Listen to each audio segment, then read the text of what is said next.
ఫుల్లుగా తాగి ఒక ఆడామె ఫుల్లుగా తాగి రైలు పట్టాల మీద పండుకుందంట. ఆమెతో మాట్లాడి లేపాడు ఆమెను అక్కడి నుంచి. తాగిన మనిషిని కూడా వదిలిపెట్టలా. ఇవన్నీ ఎందుకు చెప్తున్నానంటే, నేను గొప్పోడినని నా గొప్పతనం చూపించుకోవడానికి పొర్రపాటును కూడా కాదు. ఈ మట్టి పురుగును వాడుకుని వీడికి ఆలోచనలు ఇచ్చి, పదాలు ఇచ్చి, పాటలు ఇచ్చి, మాటలు ఇచ్చి అవన్నీ పలికించేది ఆయన.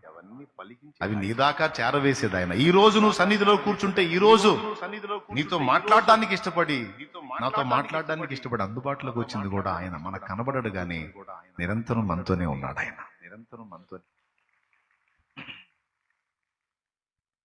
తెలుసా నీకు ఆ సంగతి? తెలుసుకోవాలి. ఈ ఆదరణకర్త గురించి సంఘములో ప్రతి బిడ్డకు తెలియాలి. పరిశుద్ధాత్మ దేవుణ్ణి గురించి ప్రతి ఒక్కరికి తెలియాలి. ఎందుకంటే తండ్రి కుమార ఇద్దరు కూడా అక్కడ ఉన్నారు. ఆయన ఆత్మ ఇక్కడ పనిచేస్తున్నాడు.